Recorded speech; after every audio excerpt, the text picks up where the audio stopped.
Allah is my heart's speech. Your mercy is what I beseech. Keep in my heart your remembrance, and in your deen allow me to advance. Help me in my quest. Permit me to pass the ultimate test. Help me in my quest. Permit me to pass the ultimate test. Assalamu alaikum wa rahmatullahi wa barakatuh. It's time for a new episode of Ask Huda. I'm your host, Fuad Muhammad. Well, today as well, we welcome on the show our dear and respected doctor, Dr. Mohamed Salah. Assalamu alaikum, doctor. Wa alaikum assalam wa rahmatullahi wa barakatuh. Jazakumullahu khairan, Fuad. Thank you. Barakallahu feek. Just before we take our first question, I'd just like to remind you our telephone numbers is 0022 38555 248 or 249, or you can send us an email at ask, that's ask, at huda.tv. And don't forget, we will be accepting your telephone calls from the very beginning of today's program, inshallah. So we'll really appreciate if you can ask all of your questions in the very beginning of the program. Doctor, we start off with Brother Ali's question from the United States of America. And he is asking, what is the meaning of the hadith of, with regards to purifying oneself from the urine of a baby boy? بسم الله الرحمن الرحيم الحمد لله رب العالمين والعاقبة للمتقين ولا عدوان إلا على الظالمين والصلاة والسلام على سيد الأولين والآخرين سيدنا محمد وعلى آله وصحبه أجمعين ثم أما بعد. There are several ahadith in this regard. The regard of washing or sprinkling water on an area which has been soiled with the urine of a baby boy versus a baby girl.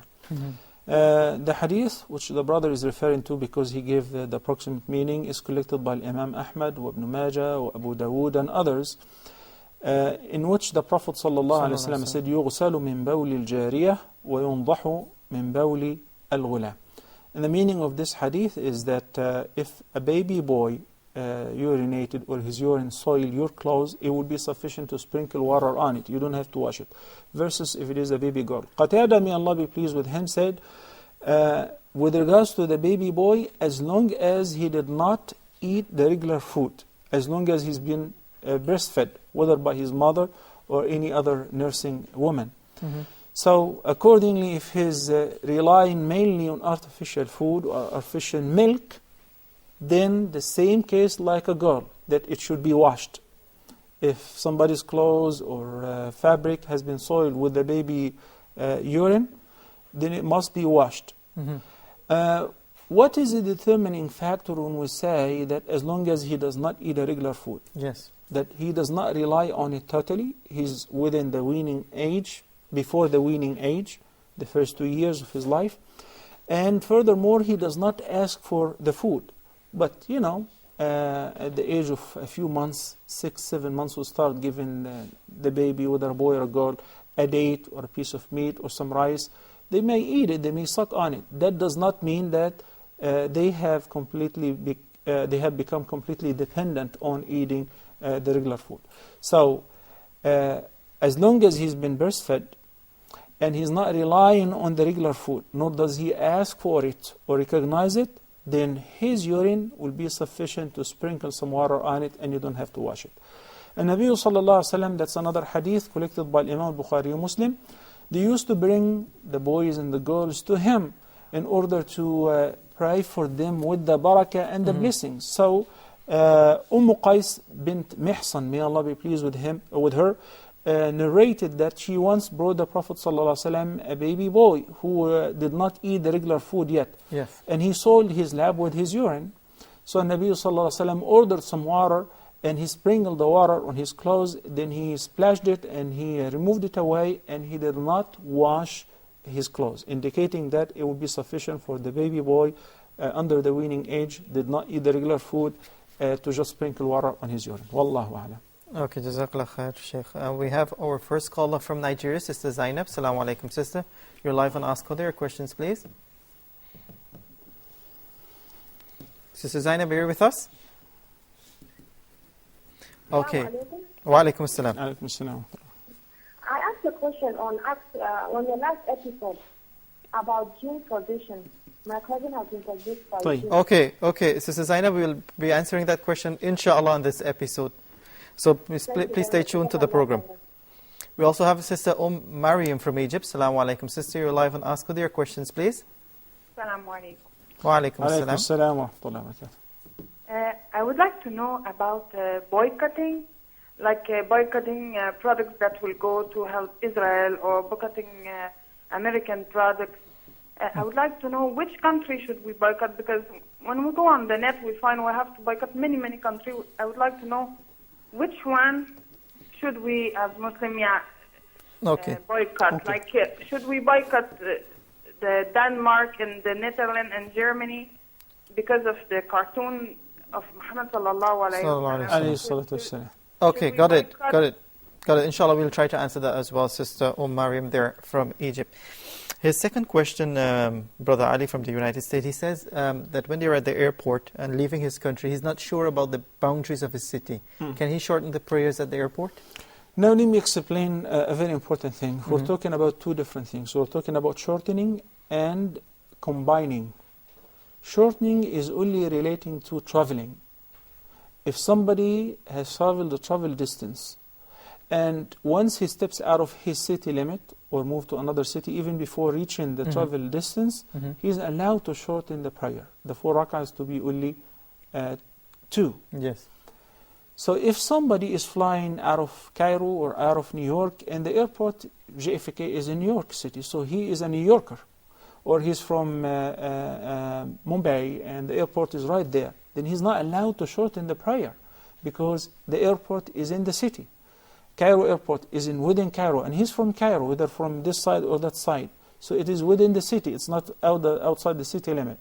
We're talking about areas where the airport is in a remote area that he is traveling. So once he leaves his city, or he is from another city, or if he is traveling to the city which has the airport anyway, even if he's not flying, he's eligible to shorten the prayer. So this is the first section, the first part, Yes. which is when do you shorten the prayer?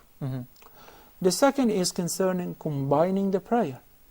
Combining the prayer is also a concession that Allah subhanahu wa ta'ala gave to the travelers mainly, then to the resident in some cases in order to remove the burden from them, such as in case of rain, fear, or sickness, or an excuse, a valid excuse. People sometimes have valid excuses. So in this case, it is permissible to combine. So combining is not contingent on shortening the prayer, SubhanAllah. but shortening the prayer is contingent on traveling. So I can be at home and I'm eligible to combine Maghrib and Isha at the time of either one. In heavy rain, we're allowed to pray Maghrib, then the Imam would order the Iqamah to be called, then we'll pray Isha. But how many rak'ahs? Regular, because you're resident, due to heavy rain. So people will pray Isha and will go home. And that's it. At the time of Maghrib, that is permissible. Same thing with Dhuhr and Asr at the time of either one of them. So if one is traveling and he's at the airport, and the airport is a part of the city, he cannot shorten the prayer because he is still in his town, even if he's on board, if he boarded the plane already. But if he fears that it is not possible for him to pray on time or on the plane for a reason or another, according to his best assumption, he's eligible to pray the following prayer. If it is Dhuhr, if it is Asr, with Dhuhr at the time of Dhuhr, or pray Isha at the time of Maghrib at the airport. But in this case, he will be only combining either one of these two prayers with the previous one, but without shortening the prayer. Wallahu a'lam. Okay, we have Brother Ashfaq from the Kingdom of Saudi Arabia. Assalamu alaikum, brother. You're live on Ask Huda. Wa alaikum assalam wa rahmatullahi wa barakatuhu. First of all, I would like to thank all of you for the excellent program which has been broadcasting. In Alhamdulillah, we really get a lot of information from this. Jazakum Allahu khairan. May Allah reward you for this, inshallah. And all of you. My question is, Sheikh, that whenever we buy something in the market nowadays, you see a lot of ingredients which has been written at the back, right? But some of the people say, in some certain products, they don't write the name of the ingredients, but whereas they write the numbers like E41, E42, E53. Some of the people say that this is not, the numbers which they mention, certain numbers which is haram, as it's been used by the maybe it's fat of the pork or something like that. Do you have any standing committee for issuing fatwa saying that this is really has been prohibited? Can you just put some light on this? Okay. Thank you. Jazakumullah khair. وجزاكم. Jazakallah khair. We also have Brother Omar from Nigeria. Assalamu alaikum, brother. You're live on Ask Huda. Alaykum assalam wa rahmatullahi ta'ala wa barakatuh. First of all, it's a privilege for me or for both of you in the way you help Islam or in the way we have this channel to be something a lot of us here in Nigeria benefit from. Alhamdulillah. Jazakallahu khairan. I have a question and I have a suggestion. Okay. First of all, I'll start with my suggestion. The last time when you guys were having the problem about having sponsors and people supporting Huda, we went through a lot to get, even if it is a bit that we could raise from here, so that we could spend and to support the program. Yes. So a lot of people in Nigeria here, we have the problem because we can't be, no matter how little you get or how much you get, you have to own a DOM account. That's an account that has you could use in doing foreign transactions. Okay. Before you can deposit money into your own account, that's Huda's account, because fortunately we sent a mail and you guys replied. So we got the bank account we could pay in. My suggestion is, if you can liaise with any bank in Nigeria, okay, so that anybody that wants to support Huda from Nigeria can pay in Naira into this account, which in the long run, maybe after a month or like subsequently, maybe after every month, what people have paid in, then you withdraw it and either convert it to inshallah, Egyptian dollars or dollars in any form that will favor you. Because a lot of people here in Nigeria want to support Huda, but because of the stress of going to the bank and all the bank transactions. Okay, inshallah. Jazakallah khair for the suggestion, brother. Yes. Okay, you have your question? Hello. Yes. Jazakallahu khairan. Thank you. Jazakallahu khairan kathiran. May Allah bless you for your support. Ameen. Ameen. We also have Brother Obrus from the Kingdom of Saudi Arabia. Assalamu alaikum. From the United Kingdom, as a matter of fact. Sorry. Go ahead.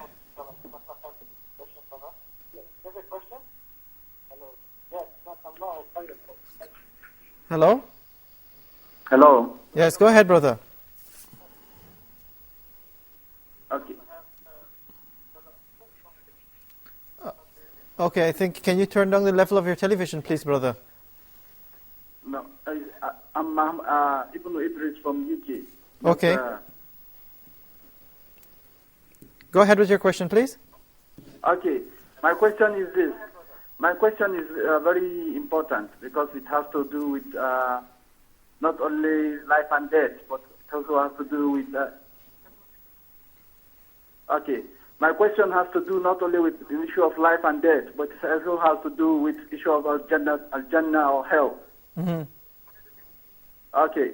Because I'm working, I'm a military man, and with the New World Organization, we have everybody working for different countries. I mean, you serve your country. So my question is what is the fate of somebody that dies because of that dies based on wars fought between countries, not religious or Islamic wars? Or rather put it in another way, am I justified to fight and die protecting UK, for example? Okay, got it.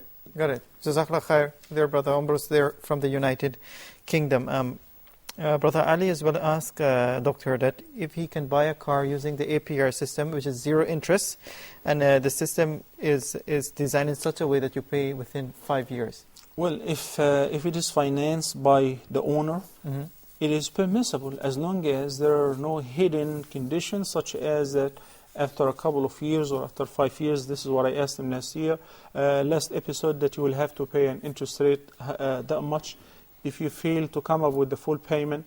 So basically, any question relating to business transaction, we will give a general answer. But in order to give a specific answer, we have either to read the contract thoroughly, or you read it and you explain it to us. If somebody is offering me to sell me a car on payments, installments, easy installments, or a high amount every month, obviously if it is only on 3 years, the payment will be greater than if it is 5 years, and so on. So if there is no interest rate, then the transaction is lawful. This kind of trade is lawful, as long as he is the owner himself. Here is another trick. If the bank is offering selling cars, and the bank does not own the cars, but he will buy it to you from a car dealer or whatever, in this condition we have another violation, which is An-Nabi sallallahu alayhi wa sallam said to Hakim ibn Hizam, لا تبع ما ليس عندك. Do not sell what you do not possess. So what we have here is two things. That it is financed by the owner, and we agree to the price, which is a fixed price, and there is no interest rate, then it is permissible. Wallahu a'lam. Okay, we have Brother Hamza from the Kingdom of Saudi Arabia. Assalamu alaikum, brother. You're live on Ask Huda. Assalamu wa rahmatullahi wa barakatuh. Go ahead. Alhamdulillah. May Allah bless you all. Ameen. Ameen. I have 3 questions. Once a man said to me that eating egg is makruh. Okay. The second question is that when I was using Miswak before in the masjid, before the prayer, afterwards the man asked me that, one man said to me that Miswak in the masjid is makruh and outside masjid you should do. Because it contains some impurities or something. What else is makruh? Because I was using before the salah and I was cleaning my teeth. So it contains impurities. So he said all the impurities should be outside the mosque. Okay. And the third question I asked is that in our tahrir, after tashahud, we say taslim on praying sunnah and nawafil. Can we say taslim after tashahud, or we have to pray as-salatu al-nabi? What exactly do you say after the tashahud, brother? Taslim. Salam. Assalamu alaikum wa rahmatullah. Okay. Okay. Jazakallah khair, Brother Hamza there from the Kingdom of Saudi Arabia. We also have Sister Halima from Nigeria. Assalamu alaikum, sister. You're live on Ask Huda. Sister Halima, are you with us? Yes. Alaikum assalam. Go ahead, sister. Okay. I would like to thank Allah and everyone that has been supporting this program. And Sister Halima, can you raise your voice a bit, please? Okay. First of all, I would like to thank Allah and everyone that has been supporting this program. And then may Allah reward you all for all your efforts. Ameen. My question is, someone gave me a gift, a material or a wrapper like this. And then they printed Bismillah on it, Bismillah Rahman Rahim, and Muhammad Rasulullah all over the wrapper. So is this correct? And can someone use this wrapper? Okay. And then how am I going to discard it if you can't use it? Okay. Got it. If I may ask the viewers to hold on to their calls until we get to answer some of those questions which arrived today, that would be, inshallah, very much appreciated. I guess I can answer a few questions all together at the same time, along with a question which was asked in the last episode with regards to vanilla, I believe. Yes. Sister Abdul Rahim. Yeah.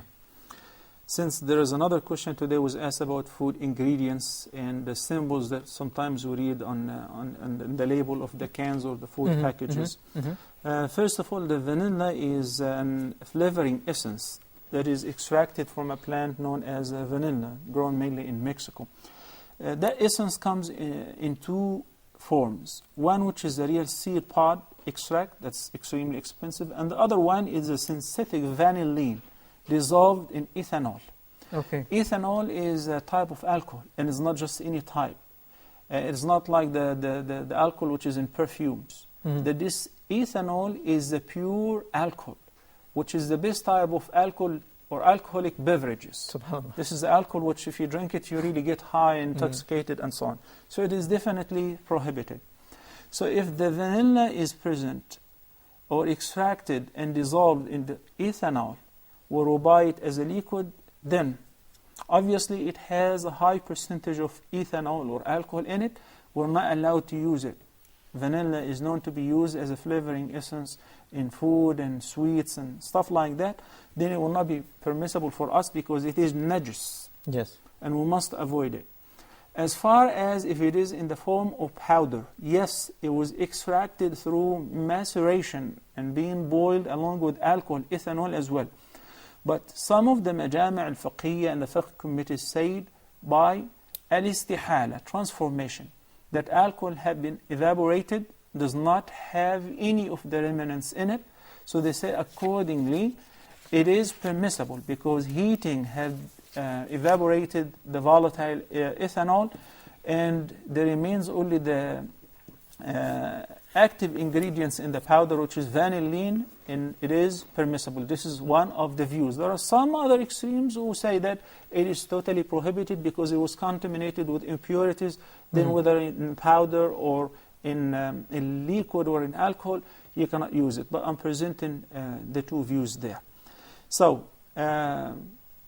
this is with regards to the vanilla. Now the brother asked about the food ingredients.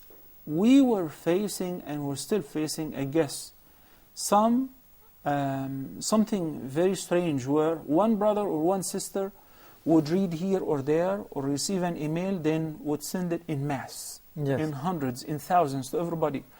Beware of Coke, or don't drink this, or don't eat that, to the extent that some of the sisters sent us messages before, do not use the bar soap or the liquid soap because the triglyceride and the monoglyceride, and this is taken from the fat of the pig and so on. And enzymes and the cheese. People do not recognize that today enzymes and those things are being created synthetically in the labs. So there is no need to kill pigs or slaughter them in order to extract the enzyme from them and so on. So these are synthetic things. If I don't have a confirmation that that thing is from a haram source, whether alcohol or pork or gelatin from pork, then I should not disturb myself nor disturb others. Also, I'm not allowed to send mass emails to everybody to warn them before verifying that, simply because I'm at alert. I'm worried. It could be haram. The Prophet ﷺ said, "Man kadaba alayya muta'ammidan falyatabawa maq'adahu min an-nar." It's a very big sin to say haram to what's halal, or to say halal to what is haram. And then in order to support your view, you will have to either use or utilize an evidence which does not fit in the situation, or twist its meaning, or make up an evidence. That's not proper. Like the brother who's calling from Saudi and said that when he was in the masjid and he was brushing his teeth with the miswak, somebody told him it is makruh. Can you imagine? And that's happening in Saudi. Can you imagine that? What kind of person is he who allowed himself to oppose the statement of the Prophet ﷺ? While he is ready to make the prayer, he just made a big sin. If we examine some of the ahadith, such as those which are collected by Imam al-Bukhari, with regards to the recommendation of using the miswak on Friday and prior to every prayer, the Prophet ﷺ said, لولا أن أشق على أمتي لأمرتهم بالسواك قبل كل صلاة. If I'm not afraid that it will be very hard on my ummah, I would have commanded them to brush their teeth with the miswak prior to every prayer. The apparent meaning from the text, prior to every prayer, indicating what? Before the prayer. Where? Whenever I'm going to offer the prayer. Men are instructed and commanded to offer the prayer in the masjid. Right? So using the miswak in the masjid is not prohibited, nor is it disliked. But some people, he also mentioned about another thing that he said, he was told that it is... eating egg. And eating eggs. I don't know why and where did he get this information from. Similar to those who say, no, you cannot eat shrimp, and you cannot eat this, and you cannot eat that, and they made life miserable. Allah subhanahu wa ta'ala told the Prophet sallallahu alaihi wasallam in one surah in the Quran, يا أيها النبي لما تحرم ما أحل الله لك تبتغي مرضات أزواجك. It is not even for the Prophet ﷺ himself to say to something that's lawful, unlawful, or to something that's unlawful, lawful. It is totally up to Allah subhanahu wa ta'ala to make lawful or unlawful. If you're vegetarian, you don't want to eat meat, be my guest, don't eat meat, just send it to me, I'll eat it. But don't say, this is gross, this is inhumane, how could you eat meat? You people are not humans, you are meat eaters. It's like meat eaters is like an insult. No, it's not an insult. Allah subhanahu wa ta'ala created them for us. هو الذي جعل لكم الأرض ذلولا فامشوا في مناكبها وكلوا من رزقه. So whatever He made lawful on earth is lawful for us. You don't want to eat it, you don't have to eat it. And Nabi sallallahu alayhi wa sallam, when Maymuna cooked for him a lizard, and Khalid ibn al-Walid was with him, he asked about it first. What kind of meat is this? She said, this is the meat of a dab, a lizard. And Nabi sallallahu alayhi wa sallam abstained from eating it, did not touch it. So Khalid ibn al-Walid was eating, he loved it. He said, Ya Rasulullah, is it haram? He pulled back and said, is it haram? He said, no, but I'm not familiar with it. I'm not used to eating such meat. But it is not haram. Yes. So, you don't want to eat it, you don't have to eat it. And that's why amongst the prophetic etiquette with regards to food consumption, the Prophet ﷺ have never said to any food that I don't like it. We hear that a lot. If you're invited somewhere and offered something to eat, no, I don't like it. Don't say, I don't like it. Rather, I don't eat it. But I like everything that Allah subhanahu wa ta'ala made lawful. In addition to, that really hurts and affects a person who likes it and who's willing to eat it and even ask for a second. So I don't eat it. I'm not used to it. I'm not familiar with it. But don't say, I don't like it. Do not describe with your tongue as halal and haram something that Allah subhanahu wa ta'ala did not consider as what you're claiming. That's a major sin.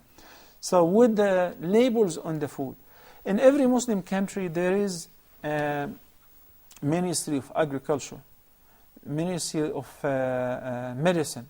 They are responsible for categorizing and informing us about what's halal and haram.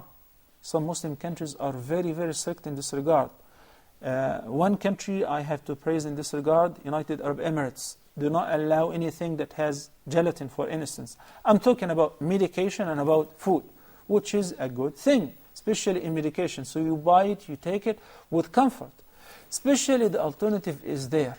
If you enter any pharmacy in North America now, you find medications, syrup, alcohol-free, cough syrup, alcohol-free, gelatin-free, or gelatin from non-animal sources, vegetarian sources, or fish gelatin. So they're trying to serve the consumers. We have to enjoy that as well in Muslim countries, and they're responsible for that. If I cannot confirm that this is a haram product or ingredient, then I'm not allowed to spread such news to confuse people. Only when I'm 100% certain, then I'm not allowed to eat it, and I should inform others about it. Wallahu a'lam. Jazakallah khair, Sheikh. We have Sister Halima from the United States of America. Assalamu alaikum. Sister, you're live on. Alaikum assalam. Assalamu alaikum. Wa alaikum assalam. And thank you for waiting for so long, Sister Halima.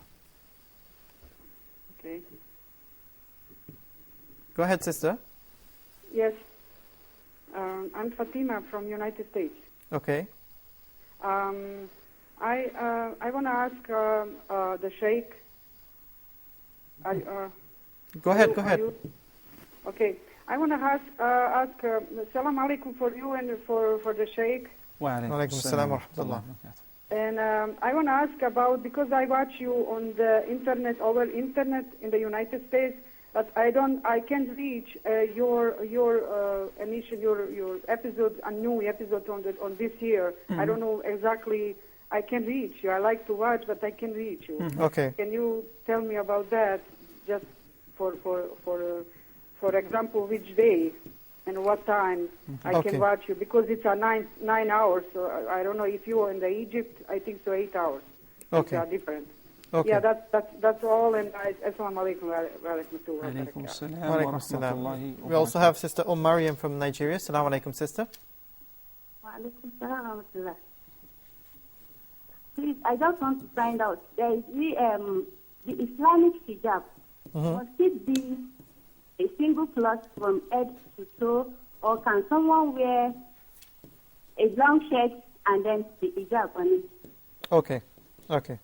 Jazakallah khair, Sister Mariam there from Nigeria. We'll take a short break here on Ask Huda, and we'll be back right after this. Assalamu alaikum wa rahmatullahi wa barakatuh.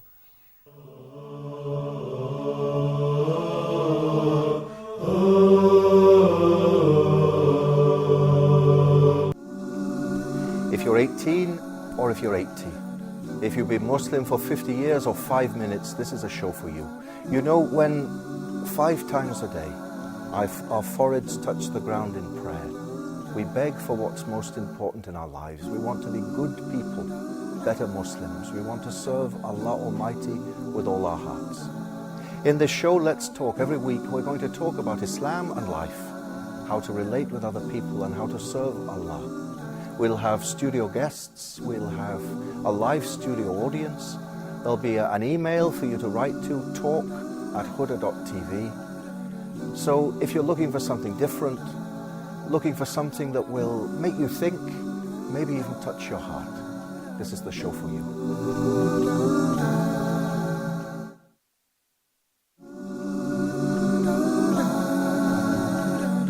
The true life of the Muslim starts at death.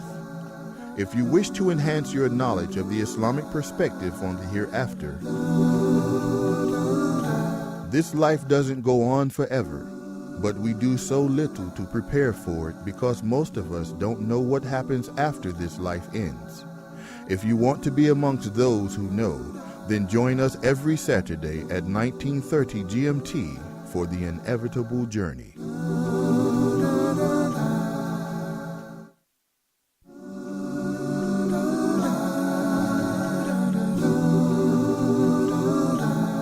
According to the Quran, we live in a universe that worships Allah. It is not just human beings who celebrate His praises, but animals as well. Join us every Wednesday at 20 GMT for your show, Even Animals Glorified.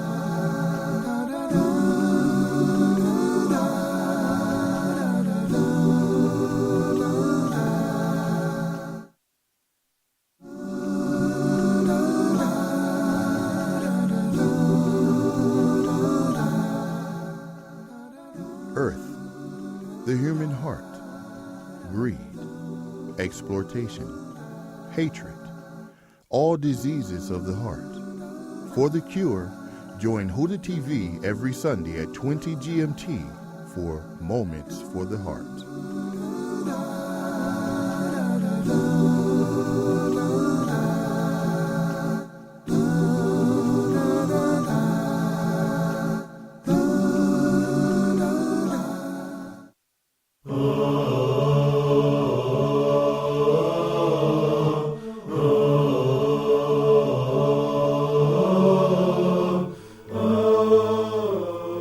Assalamu alaikum wa rahmatullahi wa barakatuh. Welcome back. You're watching Ask Huda. Quick reminder of our telephone numbers 0020238555 248 or 249, or you can send us an email at ask@huda.tv. Dr. Sister Zainab from Nigeria, she asked about the question of her friend being possessed by jinn, and she said they knew this because the jinn spoke once saying that he possessed her when she was young, playing in the garden or something like that. She wants to know what's the Islamic method of getting rid of a jinn. Bismillahir Rahmanir Rahim. First of all, with regards to possession with the jinn, is it possible? Yes, it is possible, and there are indications to that, and there are references which support that. In order to drive the evil spirit or the jinn out of the body, there are different methodologies, some which are very known in Christianity and other religions, some rituals. These are all prohibited in Islam, which they mainly rely on utilizing another jinn in order to drive the evil jinn out of the body. In Islam, utilizing the jinn will be only possible if the person converted from Islam to kufr in order to please the kafir jinni. So exorcism in Islam is by al-ruqyah al-shar'iyyah. Number one, from a righteous person who would recite certain verses of the Quran on that person in order to drive the evil jinn outside the body. Number two, the person has to change his habit and live a religious life. I personally have seen some of those people who claimed or complained that they have been possessed and they don't know what they're doing, and they discuss some weird things. When I visited somebody in his house, the wall was all covered with pictures, photos of celebrities, women, singers, actresses, actors, and so on. So you have to begin by removing anything which invites shayateen in and prevent the angels from entering, such as having a dog hanging a picture or a frame of a human or a live thing. These things, as we discussed before in details, stop the angels from entering one's house. And if this is the case, then that will be the house for the jinn. Recite Surah Al-Baqarah at least once every 3 days or 3 nights at home in order to prevent the jinn and shayateen from entering.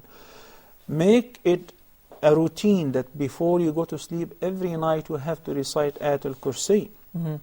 Last verses of Surah Al-Baqarah and Al-Mu'awwidhat, قُلْ هُوَ اللَّهُ أَحَدْ قُلْ أَعُوذُ بِرَبِّ الْفَلَقِ and قُلْ أَعُوذُ بِرَبِّ النَّاسِ 3 times. Each set recite it once 3 times.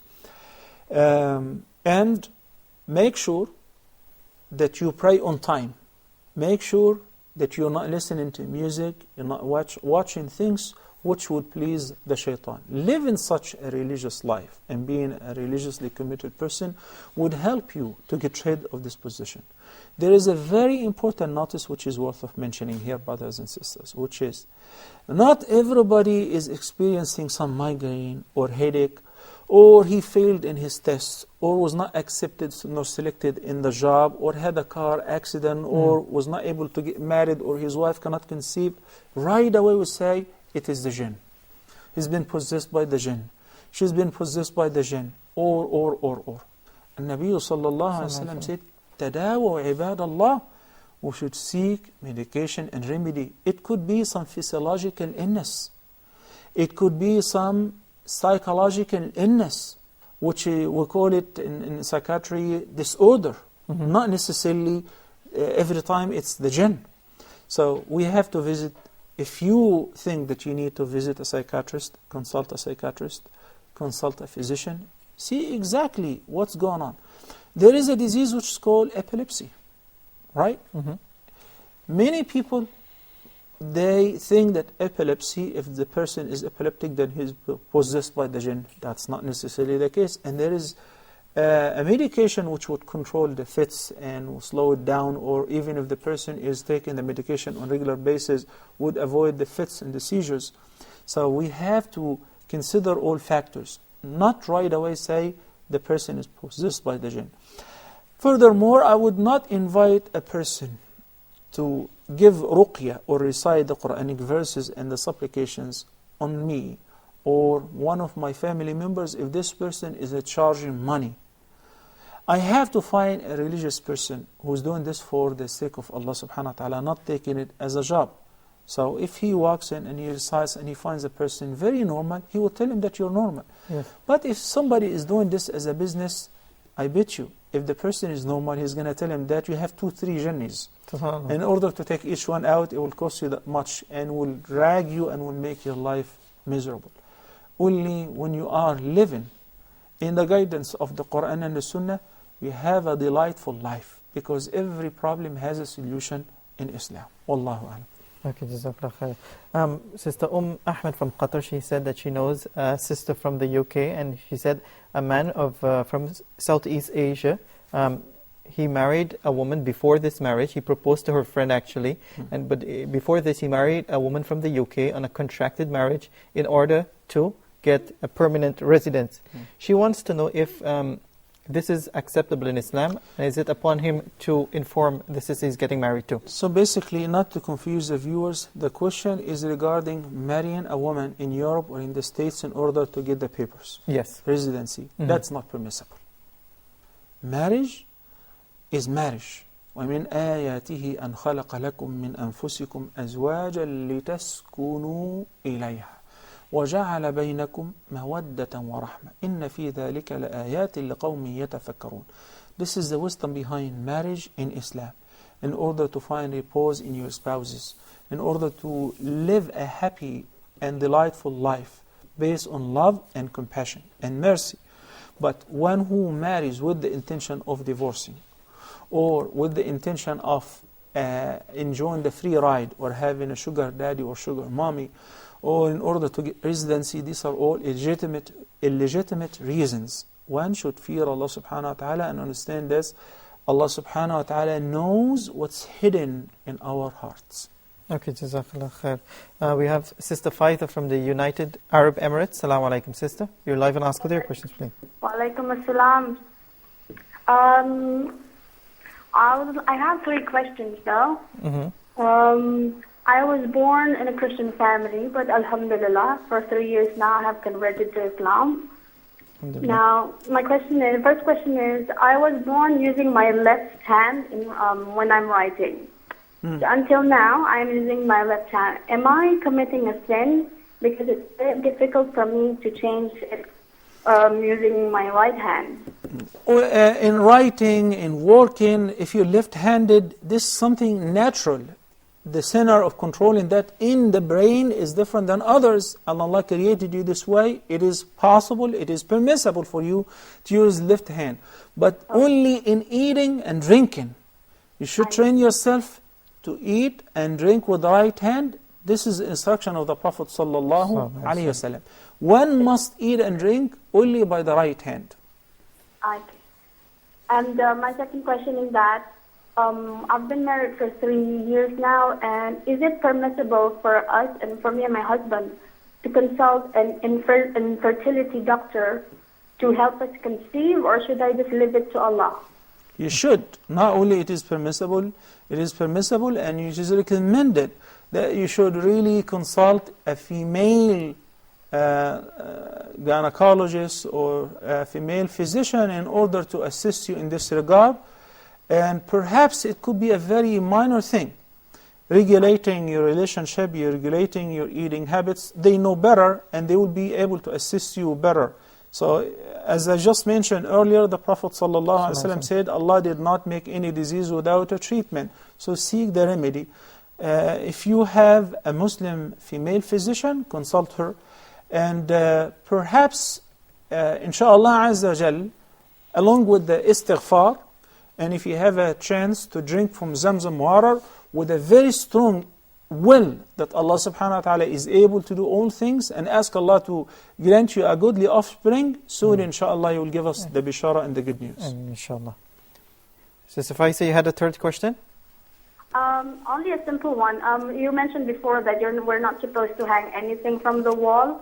Well, I do have one thing on my wall. It's just a picture of a sunset. Is that allowed? I did not say anything. Okay. Remember what I said? A picture of a live thing, like a person or an animal. That's not permissible. But the nature, it is definitely permissible. Inshallah. Okay then. Thank you very much for the clarification. Barakallah feek, Sister Faith there from the UAE. We also have from the UAE, Brother Khurshid. Assalamu alaikum, brother. You're live and ask Huda. Sheikh Salah, my question is, see in this world, the children born and died at the age of, say, from 1 day to till 4 years. They don't know about any religion. And whether they're born in Muslim family or non-Muslim family. What about them at the day of judgment? Okay. How they will be treated? Sure. Okay. We'll answer you, inshallah. Jazakallah khair, Brother Khurshid there from the UAE.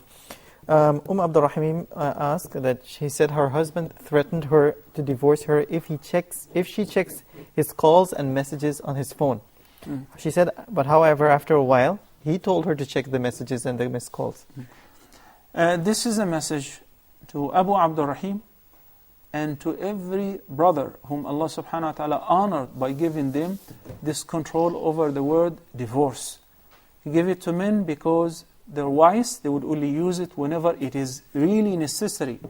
And divorce in Islam is not just a word, it's a long process, such as that the person must make sure that his wife in a state of tahara, not purity, and he did not embrace her sexually during this time since last Hayd, in order to make this process not just a game or at the time of anger. No. Separation is when separation is mostly prescribed and recommended. Not because of a desire, not because of anger, not because you're upset with your wife for a reason or another. So people who use this as a condition, that if you call so-and-so, you're divorced. If you cook such and such, you're divorced. If you talk to such and such or so-and-so, you're divorced. That's not proper nor befitting for a moderate Muslim. Now, the answer to your question, it depends on his intention. So we're going to throw the ball back into his courtyard, which is, what was your intention? Your intention was that if she checks your messages without your permission, she's divorced. Then if you allowed her, it does not fall divorce. But if you said it general, if she ever checks your messages on your mobile, she's divorced, even if you tell her, go ahead and check it out after you cleared all the bad messages. So if she does so, she's divorced. That's called al-talaq al-mu'allaq, or a condition, divorce contingent on a condition, that if the condition has been fulfilled, then divorce is effective. Okay, we have Sister Fatima from Jordan. Assalamu alaikum. Sister, you're live in Ask Huda. Okay. Hello, assalamu alaikum. Wa alaikum assalam. How are you? Alhamdulillah. Sheikh, my question is, when meat is killed in a non-Islamic way, it's haram, right? Because my fiance is in America right now, and this thing kind of confuses him. I keep trying to explain to him, when meat is not killed in a halal Islamic way, it's still haram, whether it's beef or lamb, whatever, chicken, it's still haram. And he says there's a sheikh in Illinois that says, no, it's okay to eat meat out in McDonald's or any restaurant. Okay. I told him, how can a sheikh say that when he knows, a kid he knows? Sister Fatima, are you giving me the answer? You wanting me to tell him? No, I just want to be sure of the answer because okay. We keep arguing about this. It's just so hard for me to convince him. Okay. That's why I just want to know if it's what I'm saying, if it's wrong or right. Okay. Yeah. Jazakallah khair. Sister Fatima there from Nigeria. We have Sister Mariam from Egypt, and she asked about boycotting products, and she wants to know which country exactly to boycott, and if you boycott, you'll end up boycotting everything. True. I should really have a series of episodes on this particular subject. But in brief, in the remaining couple of minutes, a country which is producing anything to support their defense system against Muslims, I'm not allowed to buy anything from them. A country which declared blasphemy and accusations against the Prophet ﷺ, I don't want to eat their cheese. I don't want to drink their milk. We have an example in that. Thumam ibn Athal, may Allah be pleased with him, a companion who accepted Islam. And once he accepted Islam, he wanted to do something to serve the Prophet ﷺ. So he was the leader of his people, so he stopped exporting the grains to Mecca, to the Meccans, until the Meccans starved to death. So they went to the Prophet ﷺ and they begged him, and they asked him, due to the kinship between them, have mercy on us. So Nabi ﷺ asked Thumama to resume sending the grains and the wheat and so on. What I'm trying to say is, it is not prohibited for me to buy something that's not available anywhere else by any other manufacturer. But out of loyalty, if I know that there is one factory or a factory, for instance, that's not even insulting the Prophet but it is producing beer. And this factory is in a Muslim country. Meanwhile, producing some other beverages, lawful beverages. I'm not buying from them. Why? Because I'm supporting them in a way or another. وَتَعَاوَنُوا عَلَى الْبِرِّ وَالتَّقْوَى وَلَا تَعَاوَنُوا عَلَى الْإِثْمِ وَالْعُدْوَانِ.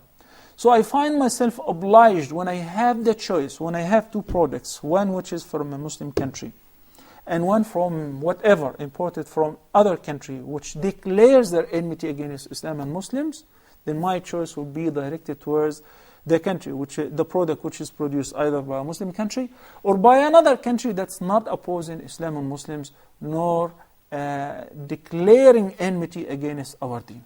Okay. Jazakallah khair, Dr. Mohamed Salah, for your time today here on Ask Huda. And if any of our viewers, you still have questions for us, you can send it at ask, that's ask@huda.tv. And don't forget, you can keep supporting programs like Ask Huda and any other program on Huda TV. Just send us an email at support@huda.tv. And just before I leave you, a reminder to visit our website, www.huda.tv. Until next time, Assalamu alaikum wa rahmatullahi wa barakatuh. If my love is attached to thee, then from sins I will be free. Each time my heart will beat, your name will resound with heat. Allah is my heart's speech, your mercy is what I beseech. Keep in my heart your remembrance, and in your deen allow me to advance. Help me in my quest, permit me to pass the ultimate test. Help me in my quest, permit me to pass the ultimate test. Help me in my quest, permit me to pass the ultimate test. Help me in my quest, permit me to pass the ultimate test.